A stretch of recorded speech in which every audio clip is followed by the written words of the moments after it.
It's time for a hardcore Nuzlocke of Pokémon White, which is actually one of the last Pokémon games I played before putting them down until the release of Sword and Shield in 2019, when I rediscovered my love and passion for Pokémon games. I'm your host and friend, the TRC. As with every Nuzlocke, together we're going to experience the expected and unexpected, the unreal and ludicrous, as I continue to take risks in exchange for the serotonin only a Pokémon game can provide. For those unfamiliar with a hardcore Nuzlocke, here's the main self-imposed rules we'll be playing with. If a Pokémon faints, it must be released at the soonest possible time.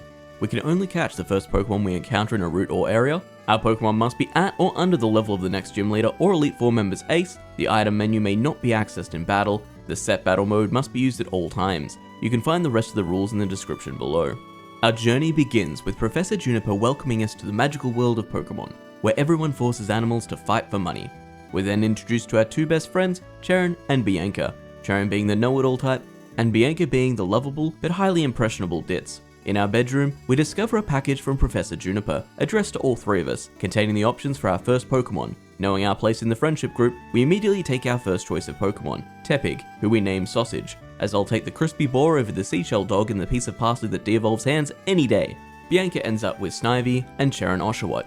We immediately force our new best friends into a battle to the death. Sausage overcomes both Bianca and Cheren by using tackle until we've won the battle, and the room is adequately trashed.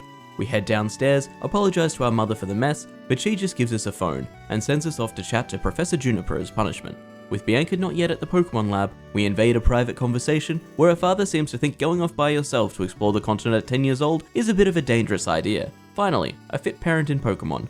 We meet Professor Juniper in the lab, and she holds up the ancient ritual of picking a group of children to venture into the wild to complete their Pokédex, resulting in a bountiful harvest for another year. With that, we head to Route 1 where we take our first steps away from home, and Professor Juniper teaches us how to catch a Pokémon and presents us with our first Poké Balls. Our hardcore Nuzlocke of Pokémon White can officially begin. On Route 1 we catch a Lillipup we name Poochie, and encounter Team Plasma and Getsus for the first time, who claim Pokémon don't like to be battled for sport, and believes all Pokémon should be liberated from their fate, serving us for entertainment. Honestly, Team Plasma is my favourite evil team in all of Pokémon. They really paint the world of Pokémon in much more than black and white, and I love that, no pun intended. We then encounter N for the first time, who claims he can hear our Pokémon talking to him, and challenges us to a battle. Thanks to some extra levels, Sausage easily manages to knock out his Purloin, and we continue to Route 2. Here we catch a Purloin we name Tails, and then are challenged to another battle by Bianca, who we easily overcome with a combination of Tails, Poochie, and Sausage. This game has an insane amount of rival battles, so expect me to skip over some of the non-eventful ones in future. We proceed to the Striaton City Gym, but the gym leader isn't available because that would be too easy. In the Dream Yard, we're gifted a Pansage we name Leafers, which I'm counting as our encounter for this area. We then head to the Trainer School, where we encounter and battle Cheren. With our new friend Leafers, we have the appropriate counter for Oshawott, and the battle goes by smoothly. With the gym leader returned, we head in and challenge Crest for our first gym badge. Crest leads with a Lillipup, and we answer with the slightly higher level Poochie. Tackle does good damage, but then the opposing Lillipup goes for Workup. This is the only thing I'm worried about in this gym. If Crest can heal and use Workup enough, we could be in trouble. Another tackle from Poochie brings Lillipup into the red, and it only answers with a bite, keeping Poochie above half. Crest then uses a potion, but Poochie brings Lillipup back down into the red again with another tackle. Poochie then outspeeds, and gets the first knockout with a tackle. Crest then sends out his ace, Panpour. With Poochie still relatively healthy, we stay in, and Panpour outspeeds and hits us to under half. We retaliate with tackle, doing about a third. With Poochie low, we swap into our counter, Leafers, who easily tanks the water gun on entry. Panpour then outspeeds, but does minimal damage with another water gun, before two Vine Whips from Leafers get us the final knockout and our first gym badge.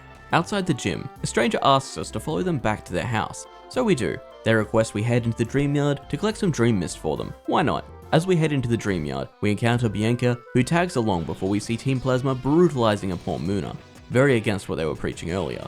We defeat them both, and Getsus appears, who seems to be most displeased with what the two Team Plasma grunts are up to. Then, they all just disappear without further explanation. Having retrieved and delivered the Dream Mist, we head off towards Nakreen City to battle Lenora, the normal type gym leader for our second badge. On the way out of town, Cheren challenges us to yet another battle. Having not changed his team since our last encounter, we easily overpower him before two Team Plasma grunts run past, and Bianca explains they've stolen this poor girl's Pokemon. We race after them with Cheren, determined to do what we can to rescue the stolen Pokemon. After two easy battles, Team Plasma surrender the stolen Pokemon and make another run for it. While in Wellspring Cave, we encounter and catch a Woobat we name Fuzz. It turns out Cheren raced on ahead and took all the credit for rescuing the Pokemon, so we continue towards Nakreen City, and we encounter a Patrat we named Chip, After a few trainer battles, we finally arrive, and Churn apologizes for leaving us behind before, and offers us some Chesto Berries as an apology. We then defeat End for the second time, when he challenges us to another uneventful battle outside the Nacrene City gym. We capture a Piddove in the Pinwheel Forest we name Duve, and begin training our team up to the level cap. Sausage evolves into a Pig Knight, and Poochie evolves into a Herder. With that, we head to the Nacrene City gym to challenge Lenora for our second gym badge. I am a little worried about our Watchog, who loves Hypnosis, and will have a brutal entry term with Retaliate. Lenora leads with her Herder, which has Intimidate. We send out Poochie to return the favor. With Herder's attack dropped, we switch into Sausage, who tanks the takedown, then retaliates with an Arm Thrust. Arm Thrust is our strongest fighting move, and we have to hope it hits 4 to 5 times for the knockout. Not a great strategy, but it's what we've got. Luckily, it connects 4 times, and we get the first knockout. Next is Lenora's Watchog, who I'm expecting to use Retaliate, which will do a stupid amount of damage. Accounting for this, we switch into Poochie for the Intimidate, and use his bulk to absorb the Retaliate, which takes Poochie to just about half. Thinking we should survive another critical hit Retaliate, we stay in, and Watchog uses and lands the Hypnosis. But we've given Poochie a Chesto Berry to hold, and get off a tackle. Hoping for a Hypnosis miss, we go for another tackle, but Watchog uses Retaliate, bringing Poochie to 16 hit points, and then a tackle brings Watchog deep into the yellow. Knowing a critical hit will knock out Poochie at this range, we swap into Leafers, who is hit with a Hypnosis on the switch in, but luckily, we also gave Leafers a Chesto Berry. Knowing Lenora is about to go for a heal, and doubting Leafers will be able to get the knockout, Leafers tanks a Retaliate and sets up a Leech Seed for extra damage and some recovery. Lenora then uses a Super Potion, and a Vine Whip does pitiful damage, even including the Leech Seed damage. Watchog then lands a third Hypnosis, and we're forced to switch into Sausage, who gets hit to below half with Retaliate. At this point, a critical hit Retaliate could take out Sausage, but I roll the dice, and Watchog finally misses a Hypnosis. Even if that Hypnosis had hit, Sausage was holding a Chesto Berry. Sausage responds with an Arm Thrust, which connects twice for the knockout, earning us our second gym badge. As soon as we finish our battle, Team Plasma invade the museum, set off a smoke bomb, and steal the skull from the ancient dragon skeleton. Outside the museum, we encounter Berg, the third gym leader, as well as Charon and Bianca. Lenora suggests we split up to search for the Team Plasma members, and heads towards Route 3. We tag along with Berg to search Pinwheel Forest, and Bianca and Charon decide to stay here and wait for us to solve the problem. In Pinwheel Forest, Berg heads off to block the exit, and sends us through the forest to flush out Team Plasma. After defeating numerous Team Plasma members, we eventually recover the Dragon Skull, and it turns out Berg decided not to follow his own plan, and comes up behind us as we've dealt with all the threats. We give the skull back to Lenora, and head towards Castelia City, to challenge the gym leader who can't handle simple instructions. But we're not done with Team Plasma yet. As we approach the gym, Berg comes rushing out, telling us that Team Plasma has stolen a trainer's Pokemon, and he has to help recover it. It turns out Team Plasma has actually stolen Bianca's Munna, who is being consoled by Iris. After discussing the Pokenapping, we discover Team Plasma is holding up somewhere in Castelia City, so we begin searching. While searching for Team Plasma, we wander down a dark alley and encounter these two people laughing and smirking at each other. Not wanting to ruin their back alley shenanigans, we move on and find Team Plasma standing outside the building across from Berg's gym. We defeat Team Plasma in yet another battle, and get some of my favorite Evil Team dialogue in the Pokemon franchise. This is bad. Bad, bad, bad, bad, bad, bad, bad. Bad for Team Plasma, or Plasbad for short. We're then joined by Bianca and Iris, and inside gives us a quick history lesson. There was once an ancient dragon and a chosen hero who brought unity to the Unova region. Getsus then proclaims that Team Plasma intends to bring back this hero and reunite them with the ancient dragon, creating the world Team Plasma envisions. Team Plasma then returns the stolen Munna to Bianca and escape with another smoke bomb. We then run into a man who says once he finishes thinking about breakfast, it's time to start thinking about lunch. And I couldn't relate to this man more. We defeat the CEO of Battleco for the experience share, catch a Sandar we name Squeak on Route 4, and train our team up to the level cap ready for the third gym. With Castelia City and its surroundings wrapped up, it's time to challenge Berg for our third gym badge. Considering we have a Pig Knight with charcoal boosted flame charge, I'm not expecting this gym to give us much trouble. Berg leads with his Whirlipede, and we send out Sausage. Sausage hits with a flame charge, bringing Whirlipede deep into the yellow, and Whirlipede retaliates with Screech. With Whirlipede low, Berg uses a Hyper Potion, but another flame charge brings it back into the red. Berg then uses his second Hyper Potion, and Sausage knocks out Whirlipede with 2 more flame charges.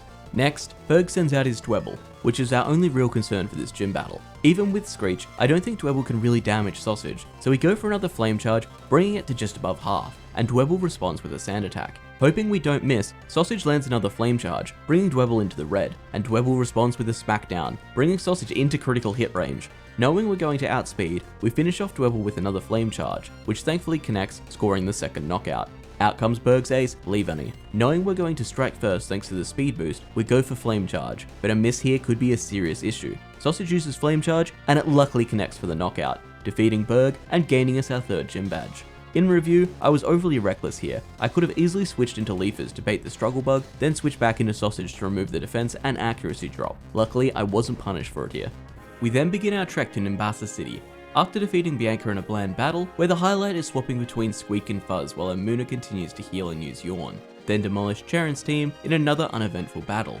On arriving at Nimbasa City, we immediately stop a mugging and an old man gives us his bike. We then catch a Minchino we named Chino on Route 16, and a Swadloon we named Mantis in the Lost Lawn Forest. We then meet up with N for our cute Ferris wheel date, and he reveals to us that he is the king of Team Plasma, and challenges us to another battle. N leads with his Sandile, and we knock it out easily with a critical arm thrust from Sausage. Then out comes the real threat of this battle, the Sigalith. We swap into Poochie, who dodges an air cutter on entry. Sigalith then uses Tailwind before it's brought to the red with a single crunch. Poochie then tanks the side beam to just above half, and another crunch knocks out the Sigalith. Out comes Scraggy, and we pivot into Fuzz, who was hit with a Swagger on entry. With Fuzz out to bait the Dark type move, we switch into Sausage, who easily tanks the Feint attack on entry. Sausage then misses the knockout as Arm Thrust only connects twice. I can't wait to get any other fighting move. Then Scraggy connects with a Swagger. With Scraggy low and Sausage confused, we switch back to Fuzz, who expertly tanks the Brick Break, then outspeeds to get the knockout with an Air Cutter. And then sends out his last Pokemon, Darumaka. Fuzz lands a critical air cutter, bringing Darumaka into the yellow, and a fire punch hits Fuzz down to 21 hit points. Not wanting to lose Fuzz to a 95% accurate miss, we switch into Sausage, who tanks the facade well and scores the knockout with an arm thrust. Now I have a confession to make. This is actually our 2nd attempt at the run. N Sigalith demolished our entire team last time with 2 back-to-back critical air cutters. Luckily, that didn't happen this time, so we can move on. With N defeated, Bianca's father turns up and attempts to take her home, believing that traveling the region forcing Pokemon to battle for money isn't the life for a 10-year-old. But apparently in the Unova region, a parent is outranked by a model, and Elisa shows up to overrule his decision. We then catch a Solosis on Route 5 we name Bean, get called a clown in the amusement park, and head into the gym to challenge Elisa for our 4th gym badge. Though her Emolgas can be quite annoying with Volt Switch, I'm hoping Poochie can hit hard with Strength to make them much less of a threat before we switch into Squeak, locking them in. Elisa leads with her Emolga, and we send out Poochie. Emolga immediately goes for Volt Switch, bringing Poochie to just over half, before she retaliates with Strength against the new Emolga, bringing it to less than a 3rd health. Now we need to cross our fingers we don't get hit with a critical, which isn't actually a strategy. The new Emolga then uses Volt Switch, and it's not a critical hit, but it does bring Poochie down to 13 hit points. Poochie then responds with Strength, bringing the old Emolga to under a 3rd health, but Poochie gets paralyzed, which is healed by its Cherry Berry. With the bulk of the damage done, we switch into Squeak, who is immune to Volt Switch, and also gets the Intimidate. Squeak then absorbs the Aerial Ace and gets the knockout with Bite, but Static activates, and I didn't have enough berries for Squeak. Elisa then sends out her 2nd Emolga, and Squeak tanks another Aerial Ace and gets the 2nd knockout with another Bite. Out comes Alessa's ace, Zeb Striker. Expecting a quick attack, we switch into Fuzz, who easily tanks the hit, then back to Squeak for the Intimidate now that we've baited the Spark. We repeat this again before sending out Sausage, who resists the Flame Charge on entry. Zeb Striker then outspeeds and hits hard with Volt Switch, which is a special move, so we essentially just wasted time with the Intimidate switcheroo earlier. And Sausage uses Flame Charge, doing less than half damage. We then roll the dice, hoping for a non-critical hit, and Sausage is taken down to 20 hit points, before getting a high roll on the Flame Charge, taking out Zeb Striker. This battle was a bit of a mess. Having to rely on not getting critical hit always hurts, but it was the best I could come up with at the time, and we got lucky. After the battle, Fuzz evolves into a Swoobat, Elisa presents us with our 4th gym badge, and offers to lower the bridge connecting Nimbasa and Driftvale City. On our way, Charon challenges us to another battle, and we sweep the floor with him, and he decides to mouth off in front of Alda, champion of the Pokemon League, and get us in trouble, so we're forced to beat up some children. A woman then tells us the bridge we just crossed is called Charizard Bridge by the locals, because of its potbelly and ability to breathe fire, I guess. Then we're met by Clay, the gym leader of Driftvale City, who is unhappy because while he turned around to tell someone to lower the bridge, all of the Team Plasma members they've caught escaped, but the good news is, if we do his job for him, he'll let us challenge the gym. We head towards the cold storage to round up Team Plasma and encounter a Vanillite, which Sausage immediately gets a critical hit on with Tackle. As much as I despise the Ice Cream Vanillite, it would have been helpful to have during this run. That's a serious loss. Inside the cold storage, Charon informs us he's going to wait here and take all the credit again, so we push ahead to deal with the problem. After discovering Team Plasma huddling for warmth in a shipping container, we promptly defeat them in a Pokemon battle before Clay turns up and ruins Charon's plan by taking the credit for himself. Then Clay just lets them all go, when Getsus threatens that more level 23 Sandiles and Watchhogs may show up, making the whole thing a bit of an exercise in futility.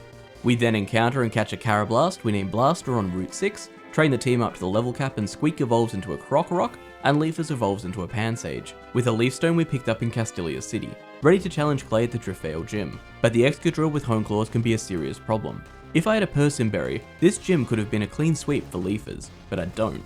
Clay leads with his Crocorock, who actually doesn't have Intimidate like I thought, and we send out Poochie for the counter Intimidate. If I knew Crocorock didn't have Intimidate, I would have led with Leafers. Expecting a Swagger, Poochie hits hard with a Strength, bringing Crocorock onto the edge of red health, and Poochie is hit with a Swagger. Knowing Clay will use a Hyper Potion, we take this opportunity to switch into Leafers, who then knocks out Crocorock with a single Miracle Seed boosted Seed Bomb. Then out comes the real threat, Excadrill. Wanting to keep Leafers healthy for Palpitoad, we switch into Squeak for the Intimidate and potential Dig. The plan is to use Intimidate from Squeak and Poochie to stop Excadrill getting out of hand with Hone Claws. Squeak gets hit with a Slash on entry to above half, but triggers the AI to go for a Hone Claws on next turn thanks to the Intimidate, and we go for a Dig. Excadrill misses its Bulldoze, and Dig connects, bringing Excadrill deep into yellow health.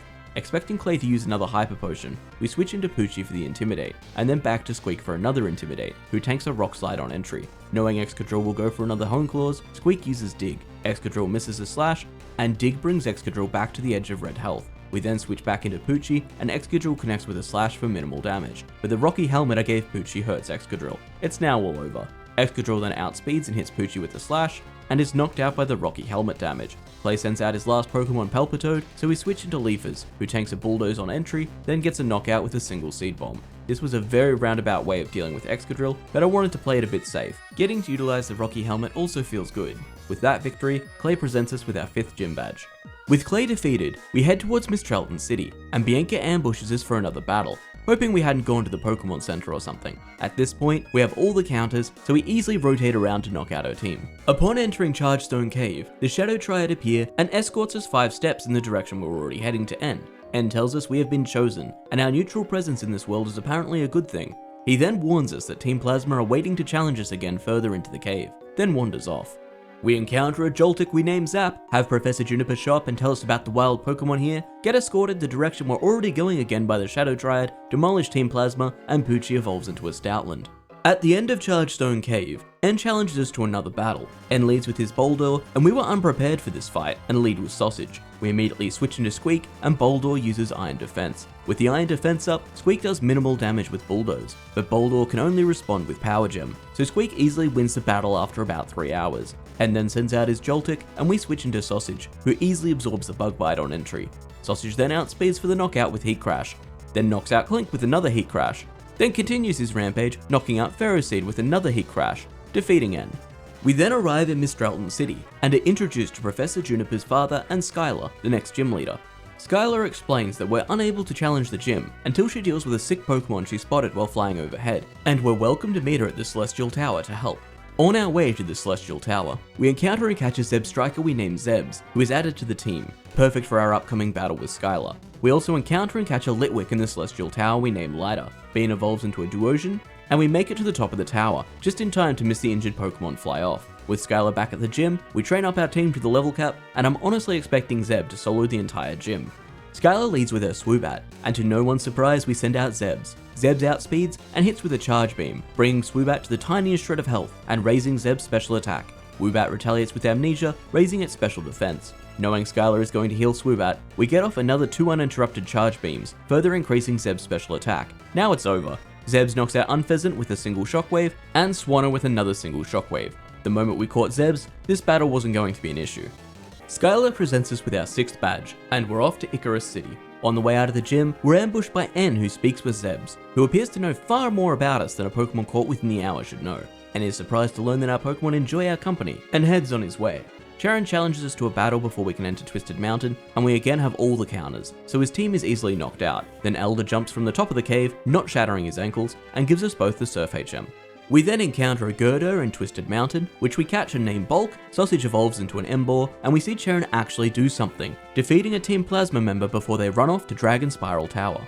We're then interrupted by Professor Juniper's father again, and after telling him we're aware of the legend around Dragon Spiral Tower, he decides to tell us anyway, then walks off looking chuffed with himself. we encounter a Stunkfish in Icarus City, we name Flatfish, a Shelmet we name Helmet on Route 8, a Pelpatoad we name Toad in the Maw of Icarus, and a Mindfu we name Fist in the grass near Dragon Spiral Tower. Seems we're past the midpoint in the video. I just wanted to take the time to thank everyone who has liked one of my videos, or even subscribed. This is only my third video, but I promise there is much more content to come. I'm having a great time, and can't say how much I appreciate your support. That said, if it's your first time here and you're enjoying the content, it'd be great if you'd consider leaving a like. Back to the content. We then receive the Ritual of Power from the Icarus City children, backtrack through Route 17 and 18 where we catch a Frillish, and run into a swimmer who says, "I'm a girl with everything, except a place to put my Poké Balls," and it makes my day. We're then off to challenge Bryson for our 7th gym badge. Having an Emboar in the party with both Heat Crash and Brick Break, this battle should go by relatively smoothly. Bryson leads with his Vanillish, which is outsped and knocked out by a single Heat Crash from Sausage. Then out comes Beartic, who despite being Bryson's ace, shouldn't be much of a threat, but may take a few turns to take it down. Sausage outspeeds and brings Beartic deep into the red, very close to a one-hit knockout with Brick Break. Beartic responds with a Swagger. Again, this could have been really easy if I just found a Persimberry, but I'm not that lucky apparently.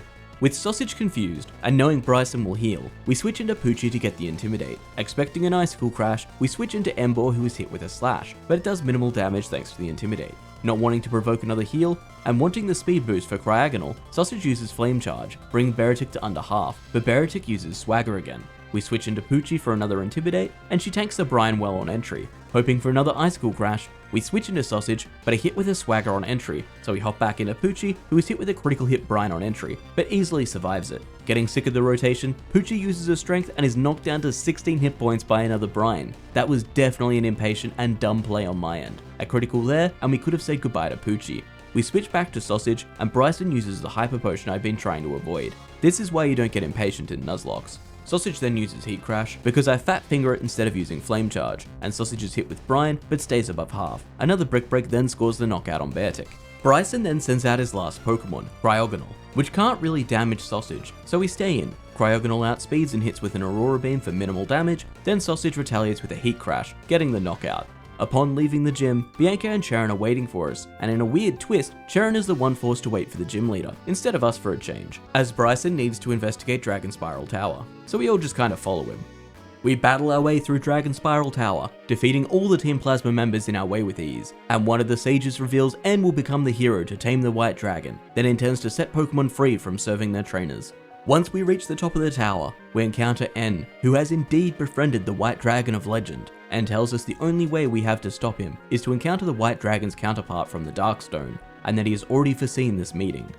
We then head to Relic Castle, where we catch a Yanmask we name Mask, ambush gets us and fail to find the Darkstone.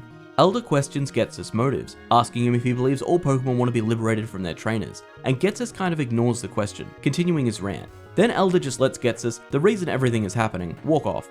At the museum in Nacrene City, Lenora has found the Darkstone, which is handed to us, the 10-year-old to save the world. We make our way to Route 8, where Bianca has decided it's more important to follow and challenge us to a Pokemon battle than letting us go save the world. That said, you'd think with an Emboar this battle would go by really easily, but it's raining on this route, and her Superior loves to use Coil where it can. Luckily, Leafers knows acrobatics, and we can take out Superior with 2 hits before it can set up. Squeak then evolves into a Crocodile. We're ambushed by the Shadow Triad, who again escort us like 4 steps in the direction we're already going, and Getsus reveals he is not seeking to free all Pokemon, just free them from everyone else so Team Plasma can use the power of their Pokemon to rule the world. He's just told N that he wants to free all Pokemon as a way to control him.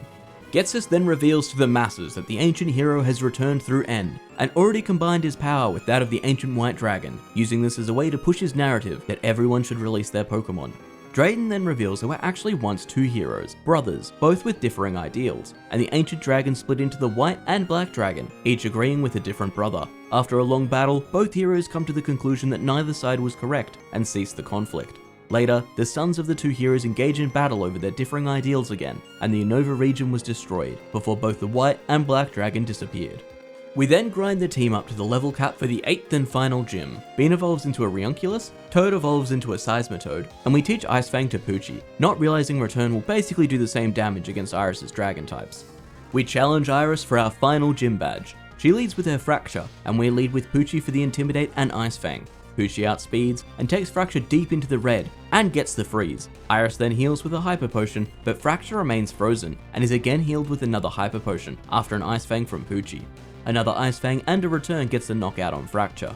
Iris then sends out her Druddigon, who we take to under half with an Ice Fang, before being hit with a Dragon Tail, bringing in Zebs. Not wanting to switch out in case of another incoming Dragon Tail, Zebs goes for Thunderbolt, hoping it'll be enough for the knockout. But Druddigon hangs on and retaliates with a critical hit Night Slash, bringing Zebs well below half. Knowing we'll outspeed, we hit the Thunderbolt for the knockout. But now we have to switch something into Iris's ace, Haxorus. We switch back into Poochie for the Intimidate, and Haxorus goes for a horrifying Dragon Dance. A couple of Dragon Dances, and Haxorus will be able to sweep our entire team. Haxorus outspeeds and goes for another Dragon Dance before Poochie brings it to just under half with an Ice Fang.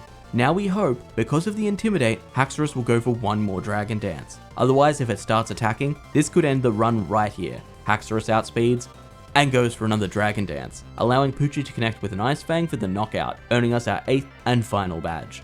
With all of our badges, we head off towards the Pokemon League, and Charon challenges us to another battle, where we essentially sweep his entire team without any close calls. We then catch a Durant in Victory Road we name Rusty, and did you know if you click on your badges, every gym leader has a quote. Lenora, for example, "Curiosity is the spice of life. Without it, life is bland."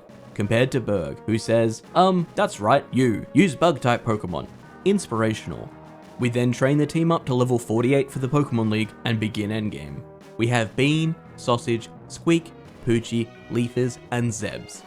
We first challenge Marshall, and with Bean knowing Reflect, Recover, and Psychic, I'm expecting a pretty clean sweep. Marshall leads with his Throw, and we send out Bean. Throw uses Payback for roughly a quarter damage, and Bean sets up a Reflect. Throw then uses another Payback, which barely scratches Bean, who fires off a Shadow Ball that gets the defense drop, as I'm trying to bypass the heal.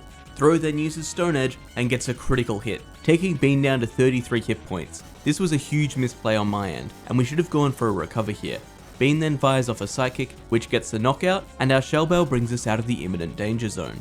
Mine Shower comes out and connects with a Retaliate, which takes Bean down to 12 hit points, but a Recover brings us back up to half. Mine Shower misses a Rock Slide, getting us a free Recover to full health, and our Reflect goes down. Mine Shower hits hard with another Retaliate, but we easily get another Reflect up. Mine Shower then uses U-Turn, hitting for minimal damage, and swaps out to Sork, who only survives the Psychic thanks to its Sturdy ability. Knowing Marshall will take the chance to heal and Sork will stay alive thanks to its Sturdy, instead of using Recover, we continue attacking, relying on the Shell Bell for additional health. Mine Shower comes back out and hits with a relatively soft Retaliate. Bean then knocks it out with a single Psychic. Marshall then sends out his ace, Conkeldurr, and we honestly should have taken the chance to use Recover again, as he connects with Stone Edge, bringing Bean to just 23 hit points. A critical hit would have been a kill. Luckily, a single Psychic from Bean knocks out the Conkeldurr, winning us our first battle of the Elite Four. We head on to Chantel, who leads with a Cofagrigus, and we send out Poochie. Poochie easily outspeeds and brings Cofagrigus to just over half with a Crunch. Cofagrigus responds with a Psychic for about a third damage. Poochie then lands another Crunch and Cofagrigus uses another Psychic. Seeing Cofagrigus continuing to use Psychic, we take the opportunity to switch into Squeak, and Cofagrigus goes for Will-O-Wisp, the reason we didn't lead with Squeak. Luckily, the Will-O-Wisp misses and Squeak can knock out Cofagrigus with another Crunch. Out comes Jellicent, and expecting a Surf, we switch into Leafers, who easily tanks the hit. Leafers then brings Jellicent into the red with a Seed Bomb, but is hit with a Shadow Ball that does way more damage than I was expecting. Luckily, Leafers outspeeds, and a few more Seed Bombs gets a knockout, after breaking through some healing. Then Chantel sends out her Chandelure, and expecting the fire move, we pivot into Sausage, but Chandelure uses Psychic, a critical hit there, and we could have lost Sausage, as he barely survives on 21 health. No idea why Chandelure went for Psychic here, but hoping it will again, we pivot into Squeak, who is immune to the incoming Psychic on switch in. Squeak then outspeeds, and a single Crunch knocks out Chandelure. In comes Golurk, Chantel's last Pokemon, and we decide to leave Squeak in, who outspeeds and gets the knockout with a single Crunch. Next up is Caitlin, who leads with her Ranunculus, who is taken out with a single Crunch from Squeak. Out comes Sigilyph, and scared of being outsped, we switch into Sausage to tank the Ice Beam. Here is where I screw up. For some reason, I was expecting an Air Slash and to switch into Zebs, who is hit with a Psychic to extremely low health. Not wanting to sacrifice her, we rotate to Poochie to tank the hit. Then with Poochie out, we're ensured a Shadow Ball is an incoming, so we switch into Bean, who takes way more damage from the Psychic than I was expecting.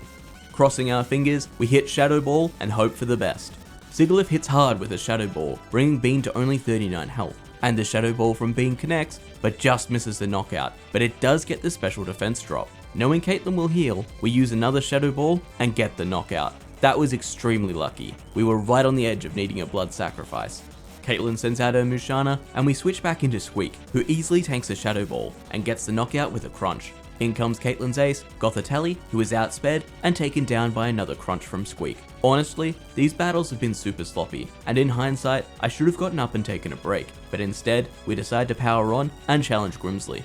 Grimsley leads with his Scrafty, and we send out Embor, who outspeeds, but barely misses the knockout with Brick Break.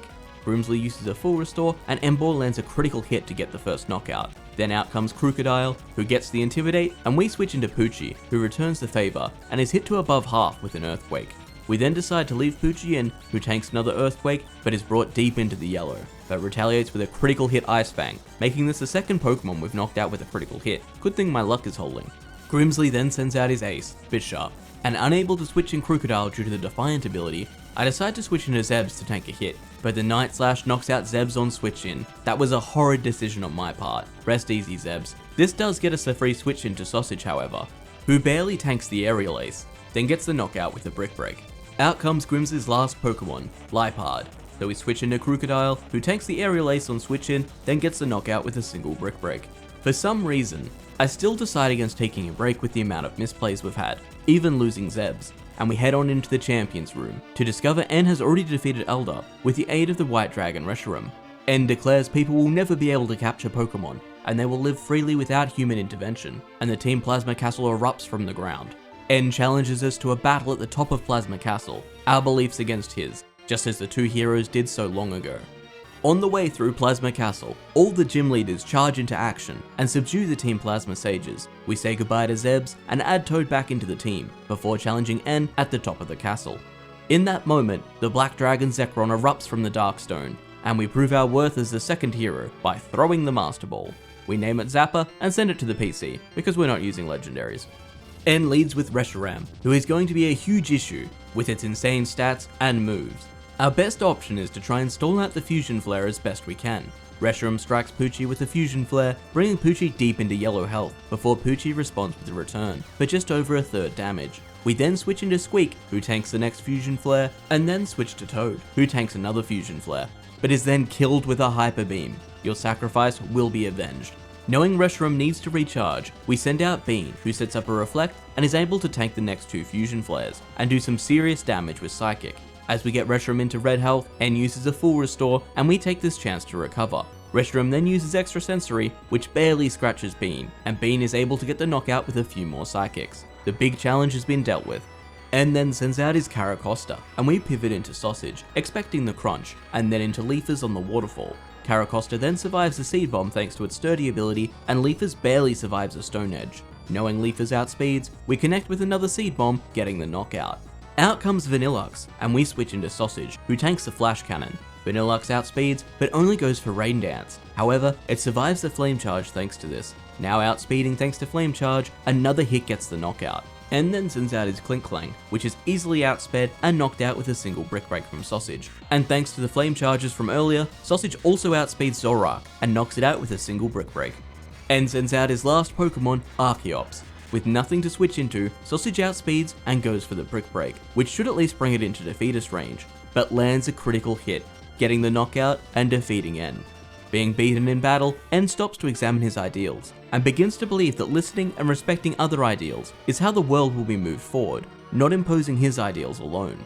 Getsus then interrupts, and reveals that he raised N with the sole purpose to get everyone to release their Pokemon, so that Team Plasma can take over the world with the power of their Pokemon. He then calls N nothing but a defective boy, whose sudden change of ideals have ruined his master plan, and challenges us to a battle. I have no plan for Getsus. I didn't even know if we'd get past Reshiram. At this stage, the plan is to do the best we have with what we've got. Getsus leads with his Cofagrigus, who Poochie outspeeds and hits with a Crunch for another critical hit, bringing it to the red. It's honestly starting to feel like the game wants me to succeed. Cofagrigus then uses Toxic, poisoning Poochie. Getsus uses a full restore, and Poochie lands another Crunch. We take this opportunity to switch into Squeak, and Cofagrigus only uses Protect. Cofagrigus is then outsped and knocked out with a Crunch from Squeak. Out comes Hydreigon, and this is our biggest hurdle. If we can defeat it, we can finish the run. Hydreigon misses the Focus Blast, and Crocodile lands the Swagger. Hydreigon then hits itself in confusion, and a Brick Break brings it deep into the yellow. Hydreigon then hits itself in confusion again, and a final Brick Break from Squeak gets us the knockout. Getsus then sends out Seismitoad, and we switch into Leafers, who easily tanks the Surf and gets a knockout with a single Seed Bomb. We leave Leafers in against Electros, who does minimal damage with Seed Bomb but is knocked down to 16 health by an Acrobatics. With Leafers low, we switch into Poochie, who tanks the Flamethrower on entry, then hits hard with Return, bringing Electros to the red, but is then struck by a Wild Charge, which Electros barely survives the recoil from. We switch into Crocodile, who tanks another Flamethrower on entry, then outspeeds to kill with a Crunch. Getsus sends out his Bishop, who Squeak outspeeds and brings deep into the yellow with a Bulldoze, but then Bishop responds with the super effective X-Scissor, killing Squeak. You will be avenged. We then send out Sausage, who outspeeds and knocks out the Bishop with a Flame Charge. Getsus then sends out his last Pokemon, Bouffalant. Thanks to the Flame Charge, Sausage outspeeds and hits with a Brick Break, bringing Bouffalant to the tiniest shred of health. Bouffalant then uses Head Charge, and Sausage survives the hit, but Bouffalant is knocked out by recoil damage, winning us the battle and completing our hardcore Nuzlocke of Pokémon White. We lost a lot of friends towards the end of this run, mostly due to misplays and taking unnecessary risks. Taking the time to realize when you're making bad decisions is really important, and though I feel this was not my best attempt, it's important to remember mistakes happen, and you're never going to have a perfect run. If you've made it this far in the video, thank you for spending your precious free time with me here. And if you've enjoyed the content, it would be greatly appreciated if you'd consider leaving a like to help a new creator with the YouTube algorithms. Your like makes a massive difference, and I'm always thankful for it. I am the TRC, and I hope you enjoyed our journey through Pokémon White.